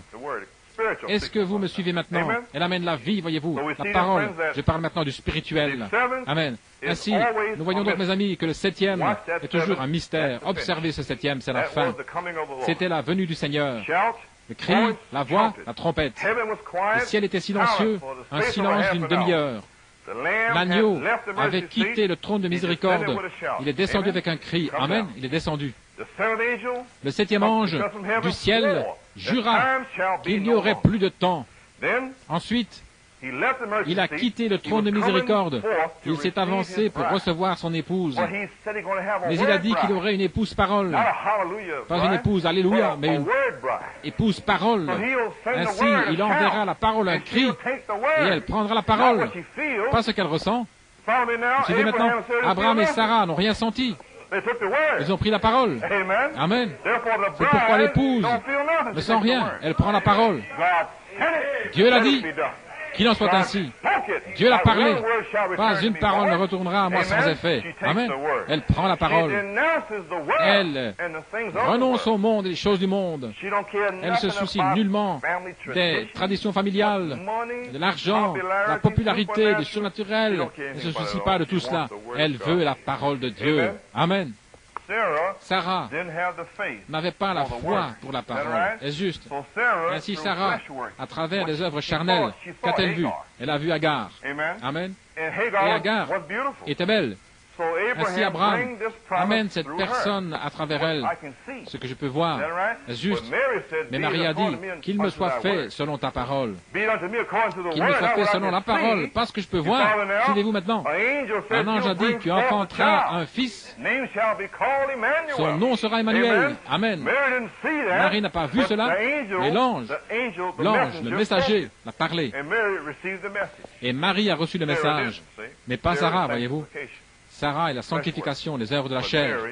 Mais Marie était la promesse amenant la promesse. D'accord? Nous voyons donc, les amis, ce soir, que lorsque le septième ange est venu, il n'y aurait plus de temps. Il vient pour recevoir son épouse. Il a eu 2 visions, 40 ans auparavant. Les conditions devaient être réunies, les sodomites et toutes ces choses. Ils devaient tous être là.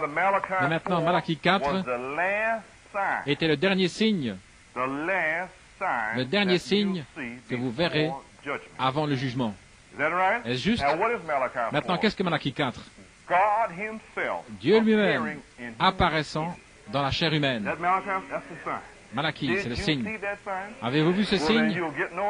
Eh bien, vous n'aurez pas d'autre signe. Car cela est le signe de la résurrection. Vous n'aurez pas d'autre signe. N'en cherchez pas d'autre. C'était un signe pour l'épouse. Dieu, Elohim, lui-même, est venu dans un homme, le prophète. C'est le message. Maintenant, pour quelques personnes, il est difficile de comprendre cela. Mais combien c'est difficile alors, si vous ne pouvez pas comprendre cela, comment pouvez-vous dire que Dieu est en vous? Amen. Comment pouvez-vous dire alors que Dieu est en vous si vous ne pouvez pas dire que Dieu est en lui? Savez-vous pas que vous êtes des dieux? Amen. Ainsi, vous allez avoir la même onction dans la résurrection, selon votre foi. Croyez-vous cela? Amen. Gloire à Dieu. Ainsi maintenant, et Malachie 4 est venu. Il est ici. Il a été ici. Voyez-vous, Dieu ne fera rien, à moins qu'il ne révèle ses secrets à son prophète. Maintenant, 7 est l'achèvement.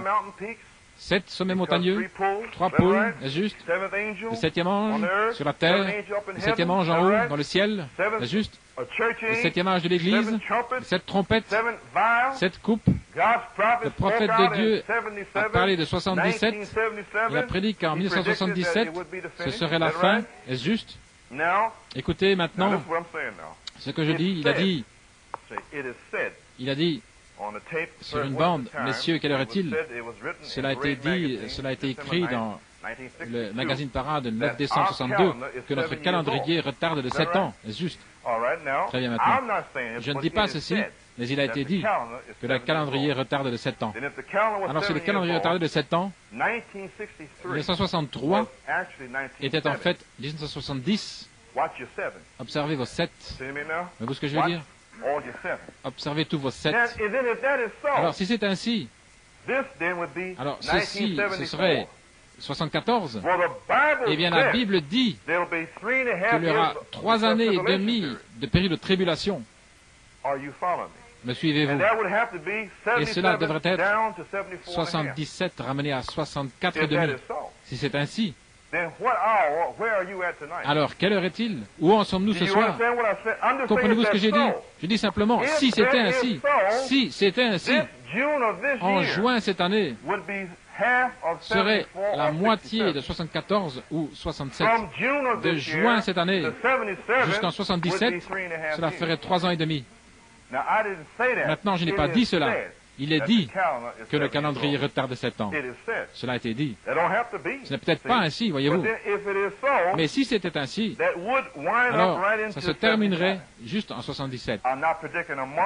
Je ne suis pas en train de prédire un mois, un jour, une heure ou quoi que ce soit, mais cela a été dit. Ce n'est peut-être pas ainsi. Tout cela peut nous amener en fait en 74, je ne sais pas. Ce ne sera pas forcément ainsi. Mais nous savons que cela pourrait être à n'importe quel moment. Vous suivez maintenant. Mais cela a été dit. Avez-vous tous saisi? Dites Amen.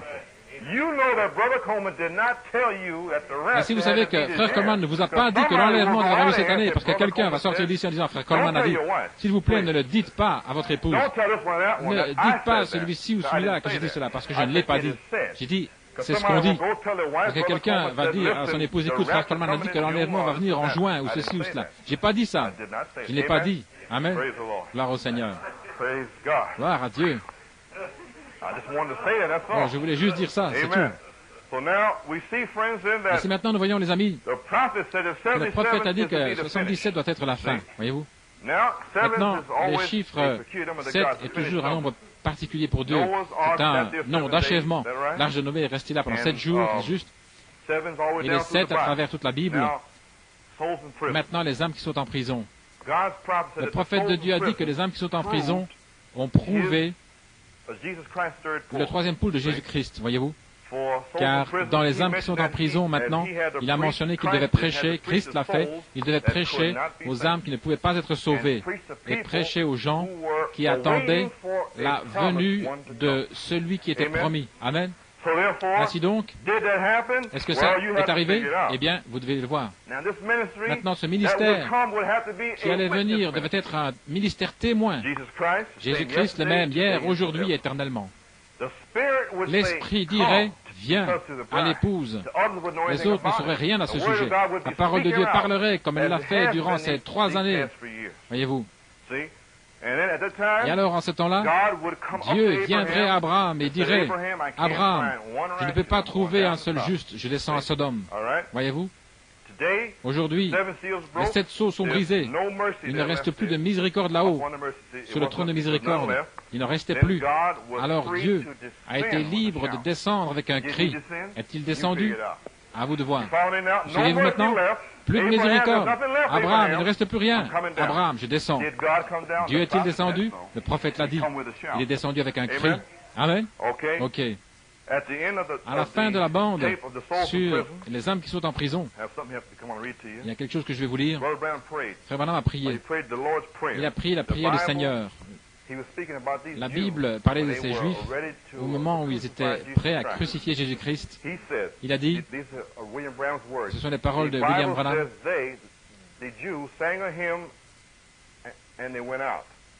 la Bible dit que les Juifs ont chanté un cantique puis qu'ils sont sortis. Souvenez-vous que lorsqu'ils ont fait cela dans les Écritures, c'était parce qu'ils avaient crucifié le ministère du deuxième poule du Seigneur et que le troisième poule était prêt à entrer en action.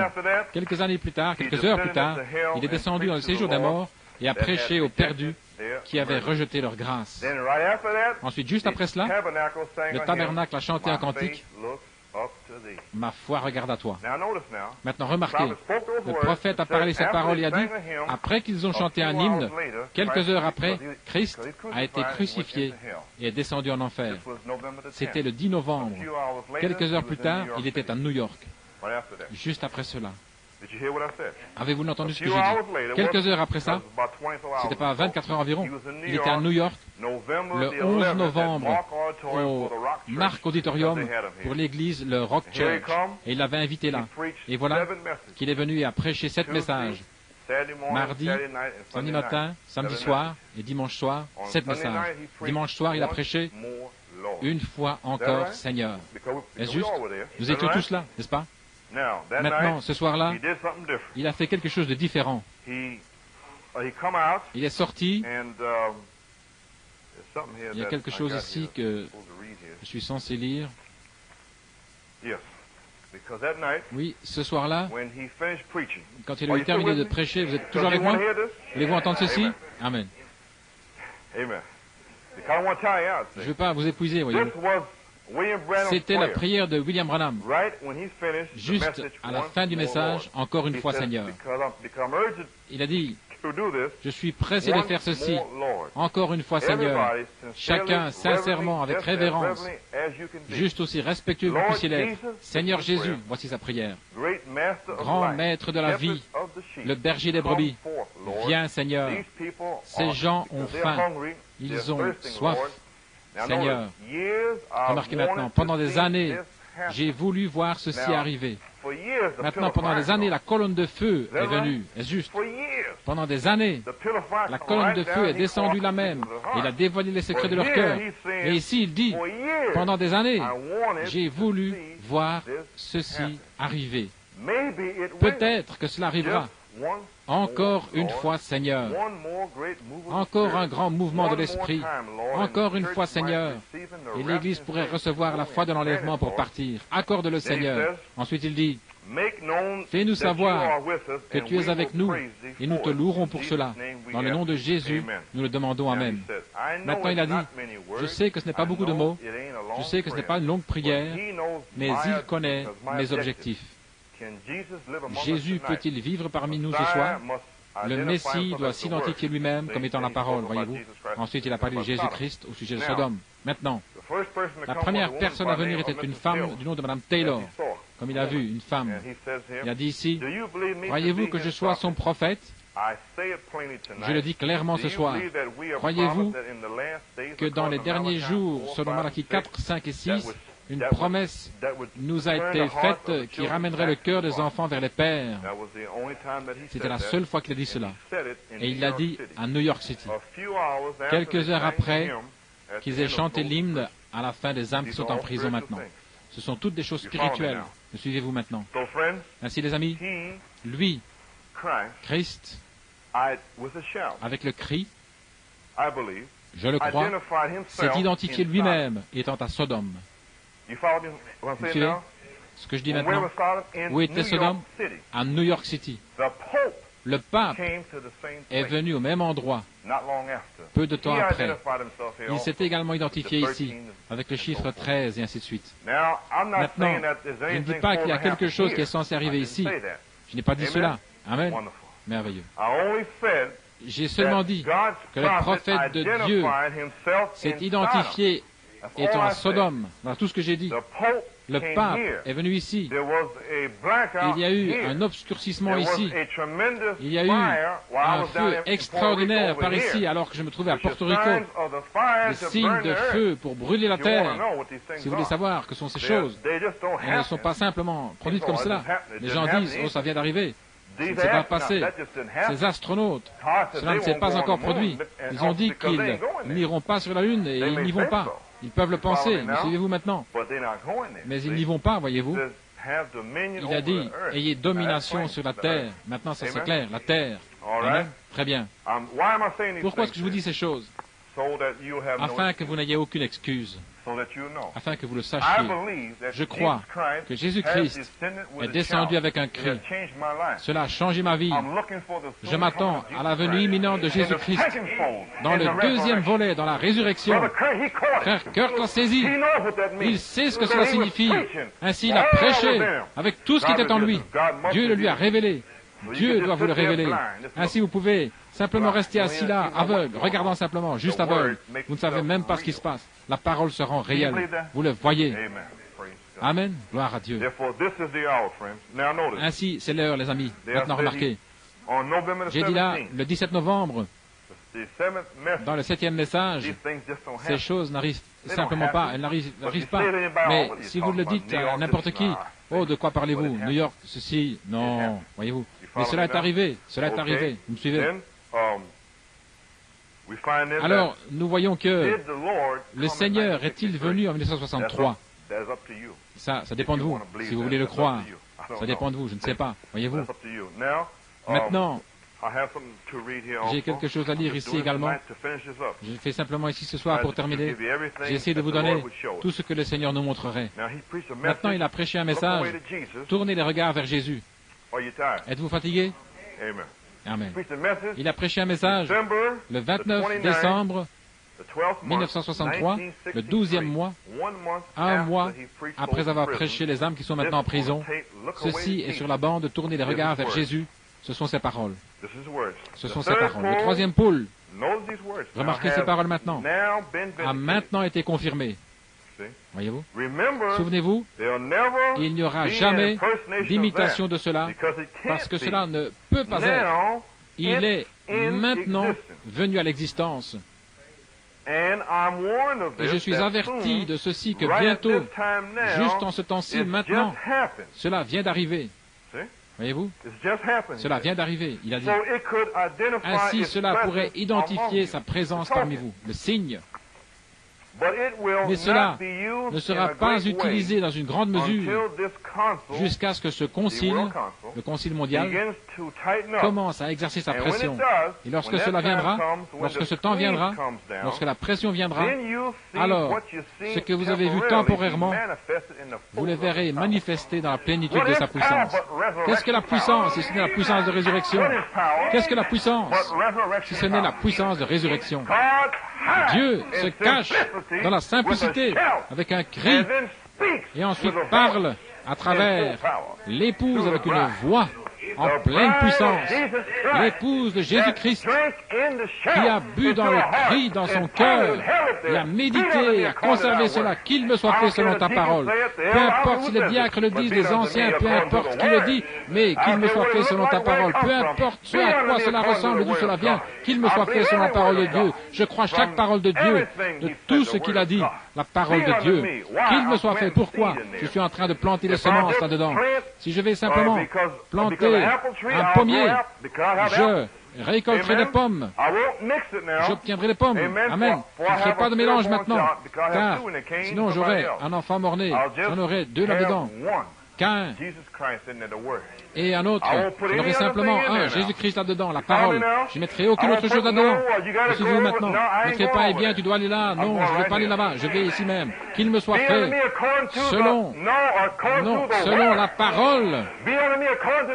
Qu'il me soit fait selon quelque chose. Non, selon la parole. J'espère que vous le saisissez. Qu'il me soit fait. Tu dois aller là. Non, tu ne dois pas aller là. Tu dois être dans la parole. Le lieu d'adoration choisi par Dieu est la parole de Dieu, pas un certain endroit naturel. Lorsqu'ils disent d'aller là-bas, n'y allez pas, mais allez dans la parole. Me suivez-vous maintenant? L'avez-vous saisi? Observez ce troisième pôle, le même troisième pôle, bien que le prophète soit parti, le même, car le troisième pôle de Christ avait un message, une résurrection et un enlèvement. Le même troisième pôle. Amen. C'est la parole de Dieu.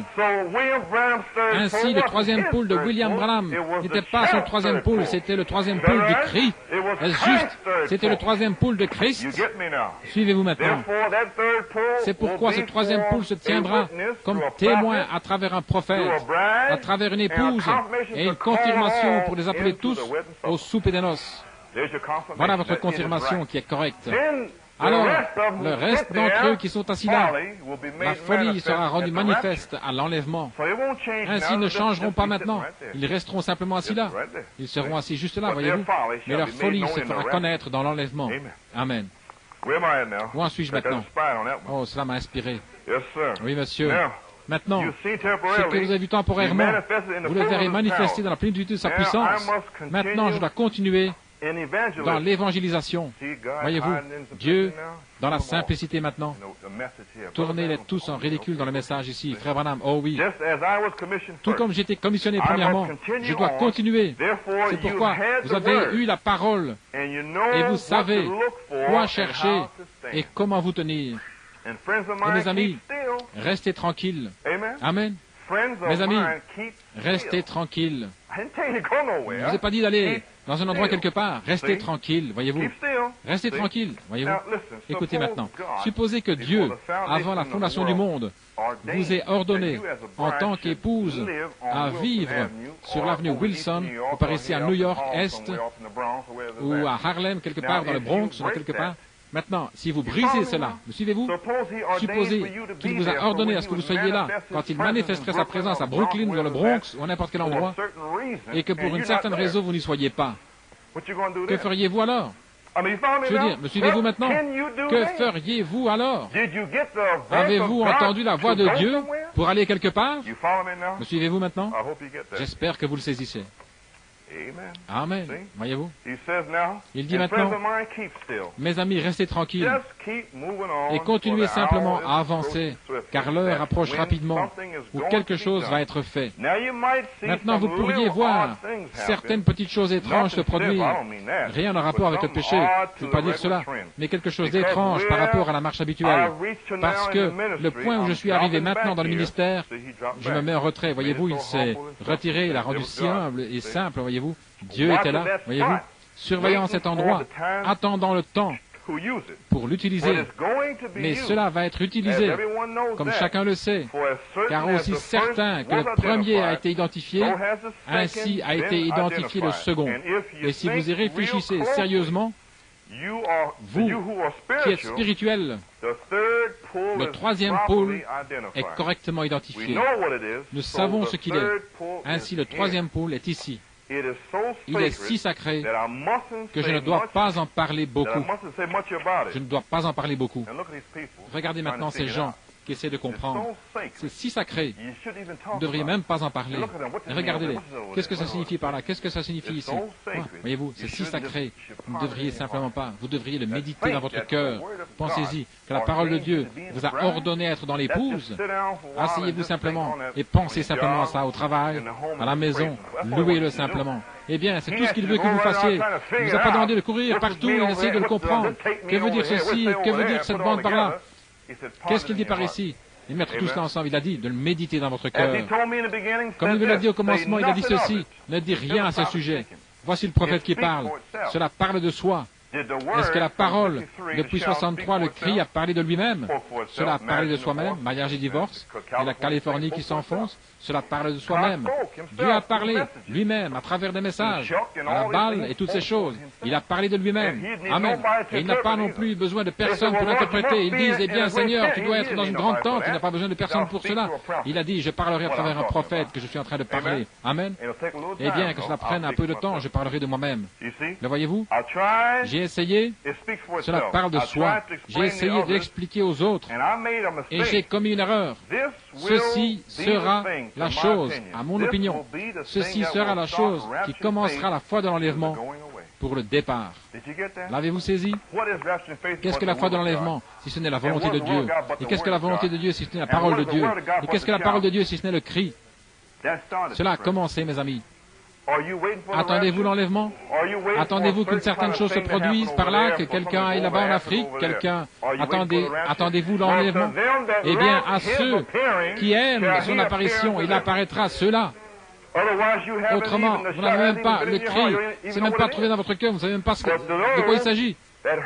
Mais pour ceux qui ont entendu le cri, ils attendent son apparition, l'apparition de Christ. Ils ne recherchent aucune autre chose que l'apparition de Christ. Et il apparaîtra à ceux-là. Et il vous appellera Marie. Amen. Dans la résurrection. Amen. Voyez?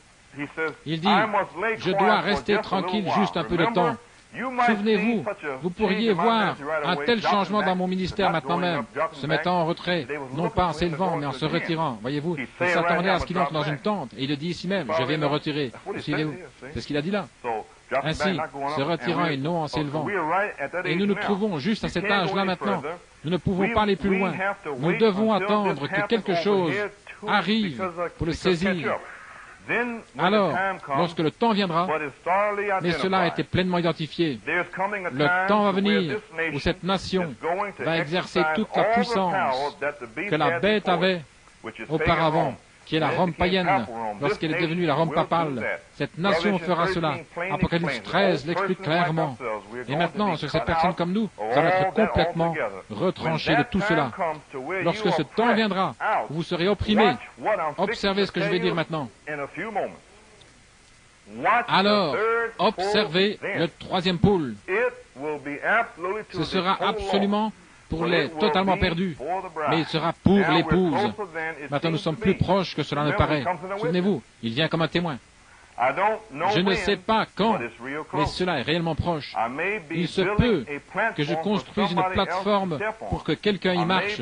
Il se pourrait que je sois repris avant ce temps-là, je ne sais pas. Ceci est ma propre pensée. Que pensez-vous qui arriverait si Dieu descend dans un cri à travers ce prophète et qu'il prêche certains messages en certains endroits et qu'ils en ont ri, ils se sont moqués de cela. Alors que pensez-vous qui arrivera s'il venait à envoyer l'une d'entre vous, sœurs, ou l'un d'entre vous, frères, lui-même, dans la voie de la résurrection, aux mêmes personnes, en disant, c'est ce dont il a parlé là-bas. Que pensez-vous qui arrivera? Observez le troisième pôle. Avez-vous entendu ce que j'ai dit? Laissez-le s'enfoncer un peu en vous. Amen. Que pensez-vous qui arrivera comme pour un témoin? Vous comprenez? Amen. Vous voyez? Ce sera absolument pour les totalement perdus. Bien sûr qu'ils pourraient prêcher la même chose aux gens qui sont perdus ici, ils sont toujours perdus là-bas, voyez-vous. Mais ce sera pour l'épouse. Il se pourrait, je pourrais construire une plateforme pour que quelqu'un d'autre y marche. Je pourrais être repris avant ce temps-là, je ne sais pas. Il se peut que je ne le fasse pas, mais ce message présentera Jésus-Christ au monde. Le message continuera. Au tout début du ministère, lorsqu'il a dit que le discernement était de poser les mains sur les siennes, et ce qui serait dit, ce serait ce que cela a été. Je vous ai dit qu'il arriverait et que je connaîtrais les secrets même de leur cœur. Et cela est arrivé. Il a dit que si vous restez tranquille et si vous continuez à être sincère, cela continuerait à avancer. Et maintenant, la troisième chose a pris place, voyez-vous, juste constamment en mouvement. La deuxième fois, combien se souviennent des écureuils, qui était la deuxième fois que cela est arrivé? Voyez-vous, les écureuils, parlant simplement à l'existence des choses qui n'étaient pas. La troisième fois que cela est arrivé, c'était Hattie Wright. La première fois que ceci s'est jamais produit, le troisième pôle. Le troisième pôle en 1959, tout là-bas. Le troisième pôle, voyez-vous. Le troisième pôle sur un être humain était une petite femme humble, mes amis. Le troisième pôle est la parole parlée. Ainsi vous le comprendrez. La petite Hattie a prononcé les paroles justes. On aurait dit que cette pièce allait s'effondrer. Pouvez-vous imaginer? Parce que vous direz les paroles justes, vous devez prononcer les choses justes. Amen, car la parole est en vous. L'épouse ne prononcera rien d'autre que la parole. Amen. Qu'il me soit fait selon quoi? L'épouse ne prononcera rien d'autre que la parole. Amen. Qu'il me soit fait selon quoi? La parole juste. Juste alors, j'ai entendu quelque chose dans la pièce. J'ai levé les yeux et une voix a dit, lève-toi. Maintenant, tout ce que tu diras, c'est comme cela que ce sera. J'ai dit, avant que la main du médecin la touche, la main de Dieu ôtera la tumeur et on ne la trouvera même plus. Amen. Cela a été réglé pour moi. Avant que la main du médecin ait pu la toucher, quelque chose s'est produit. La tumeur est partie, juste exactement selon la parole du Seigneur. C'est la 5e fois. 5 est le chiffre de la grâce. Le prophète de Dieu a parlé cette parole, 5 fois il vous l'a dit. Le même prophète, mes amis, m'a parlé la parole de Dieu au téléphone, dans la prière, pour la sœur Lawson. Voilà comment j'ai su que c'était le troisième pôle là-bas.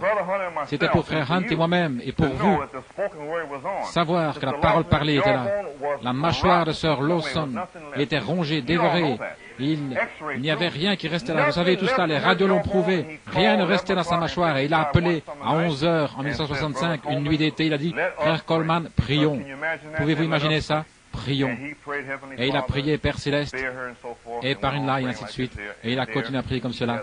Et là, elle a eu une nouvelle mâchoire. Maintenant, qu'est-ce que c'est si ce n'est pas la parole parlée de Dieu? Il a parlé la parole de Dieu pour la mâchoire de sœur Lawson, qui est assise ici même dans notre assemblée. C'était en 1965. Le prophète de Dieu. Ainsi, le troisième pôle était la parole parlée de Dieu. La même parole qui est foulée aux pieds par les gens maintenant, ils ne la veulent même pas. Cette même parole vivra dans la résurrection. Ce sera la semence de Dieu qui vivra et il la fera vivre, mes amis. Il a dit, il n'y a plus de doute dans mon esprit, je sais ce qu'est le troisième pôle, et je sais ce qu'il fait. Est-ce que c'est clair pour vous? Amen. Je l'ai vu sur d'autres personnes, mais lorsqu'il est venu vers ma précieuse épouse, c'était dans la maison alors, Seigneur. 16 années auparavant, cela a été montré et révélé par toi. C'était lorsqu'il avait le ministère de perfection avec ce don. C'était la même chose. La parole parlait de Dieu. C'était un don alors, voyez-vous. Mais maintenant, il a simplement parlé. Maintenant, la parole est celle de Dieu. Quand quelque chose est parlé, cela doit s'accomplir. Tu l'as fait s'accomplir dans ma propre maison. C'était le premier pôle. Et maintenant, le troisième pôle a confirmé le premier pôle. Maintenant, Père, je prie que tu m'aides. Et dans ce troisième pôle, puisses-tu, ô Seigneur, l'amener comme tu en as parlé ces dernières années, le montrant, le marquant sur les montagnes, et ainsi de suite, tu l'as fait venir. Maintenant, j'observais pour voir ce que c'était jusqu'à ce que cela fût complètement confirmé. Maintenant, je prie, Père, que tu m'aides à ce que je sois davantage respectueux avec ceci que je ne l'étais auparavant. Et puisses-tu recevoir la gloire de ce même pupitre où le premier a été parlé, le deuxième et maintenant le troisième. Et ce que tu as dit s'est accompli exactement ce que tu as dit. Voilà ce qu'il a dit. Amen. Ainsi, nous voyons alors, mes amis, je crois que le troisième pôle a été ici depuis 1963. Certainement, le Seigneur, Dieu, ne fera rien. Amen. À moins qu'il révèle ses secrets à son prophète. Le lion a rugi. Le lion, Jésus-Christ, est descendu avec un cri et a rugi. Je crois qu'il a fait retentir sa voix à travers un prophète. Je crois cela. Et il nous a dit ce que cela va être. Car il ne ferait rien à moins qu'il ne le dise premièrement à son prophète. Il nous a dit ce que nous recherchons. Le feu est prêt de tomber dans la résurrection, est juste. Et il nous a parlé du jugement sur l'Église là, dans le 6e sceau. Il nous a dit que cette terre doit être brûlée. Il nous a dit toutes ces choses merveilleuses et que nous devons partir dans un enlèvement. Certainement, le Seigneur Dieu ne fera rien, à moins qu'il ne révèle son secret à son prophète. Le lion a rugi. Que pouvons-nous faire? Sinon prophétiser. Amen. Que pouvons-nous faire d'autre, mes amis? Dieu a prouvé ces choses. Il a fait retentir. Il a dit, qui ne craindra? Amen. Le petit reste est retourné et a discerné entre celui qui sert Dieu, la parole, ou celui qui cherche des imitations, une certaine doctrine, ou un certain endroit, ou un certain homme qui doit prêcher, un certain pasteur, un certain quelque chose, ou qui veut la parole. L'épouse a discerné ces 3 dernières années qui a servi la parole et qui a servi dans la chair en suivant des choses charnelles et ainsi de suite. Savez-vous de quoi je parle? L'épouse le sait, voyez-vous. Et c'est pourquoi les semences ont été plantées. Nous attendons la résurrection. Amen. Je remercie Dieu. Il est 21h30. Je remercie le Seigneur que par la grâce de Dieu, j'ai pu prêcher la parole semence. Je remercie Dieu pour cela, les amis. Je remercie Dieu pour le privilège que j'ai eu de le prêcher ici même au peuple choisi par Dieu. Amen. Et je remercie ainsi le Seigneur parce que je crois que j'ai pu me tenir là et j'ai pu prêcher la parole. Beaucoup de fois, nous prêchons des choses qu'on n'a pas compris. Et beaucoup de fois, les gens voudraient que vous disiez ceci et que vous fassiez cela. Mais nous avons dit la parole. Car lorsque ces choses vous ont été révélées personnellement, et que vous savez que le lion a rugi par révélation, que pouvez-vous faire d'autre que prophétiser? Amen. Que pouvons-nous faire d'autre que prêcher la parole de Dieu lorsque cela a été révélé, que le lion a rugi? On vous l'a enseigné ici même, vous savez cela. Qui vous l'a enseigné? L'esprit de la prophétie vous a enseigné ces choses-là en 1963, dans le Bronx. Vous savez tout cela. On vous a dit que Dieu parle à travers la bouche de l'homme, à travers Moïse, Élie et toutes sortes de types. Cela vous a été prouvé. Et Dieu est descendu. Vous vous souvenez du message? Le temps du reflet. Là, en 1964, avec la croix et tout cela là-haut. Dieu est venu sur la terre, les amis. Et cela, c'était le cri. Je crois que le cri est venu et est parti. Je crois que ce cri vivra. Il y a un message appelé le temps de la moisson. Je crois que c'est là, il est dit, lorsque je serai parti, ce message vivra. Amen. Vous voulez le voir, les amis? Prenons la page 93. Amen. Oh, je veux le voir. Voulez-vous voir une imitation? Voulez-vous voir Christ? Amen. Gloire au Seigneur.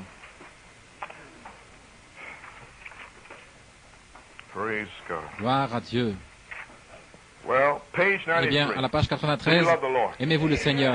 Amen. Comprenez-vous Comprenez-vous tout ce que j'ai essayé de vous expliquer ce soir? J'ai essayé de vous dire ce soir que le Seigneur est venu. Prouvé, confirmé dans la parole de Dieu. Alors, que d'autre y a-t-il ici pour nous? La seule chose que nous puissions faire, les amis, est de faire ce qu'il nous a dit de faire, se repentir et être baptisé dans le nom de Jésus-Christ. Et si cette révélation peut venir à vous, ce n'est pas ce que vous faites, c'est ce qu'il a fait. Voyez-vous ce que je veux dire maintenant? Alors, lorsque vous voyez ce qu'il a fait, alors vous aimerez tout le monde. Vous ne mépriserez pas les sodomites comme frère Kurt l'a rapporté. Vous avez tant, votre cœur est plein de grâce et d'amour. Vous aimez simplement tout le monde, voyez-vous. Parce que frère Branham a dit que si vous voulez savoir si vous avez le Saint-Esprit, pleurez-vous et criez-vous toute la nuit de joie. Criez-vous pour les âmes et priez-vous pour elles. Vous parlez du Saint-Esprit, hein? Voyez-vous ce que je veux dire? Ou est-ce que vous devenez tout obsédé par les petites choses du monde? Il m'a dit ceci et cela m'est arrivé, je ne peux pas m'asseoir là et ceci est arrivé là-bas. Qu'est-ce que c'est? Qu'est-ce que cela a à faire avec Jésus-Christ? Voulez-vous le voir? Vous le verrez dans la parole de Dieu. Amen. L'aimez-vous? Amen.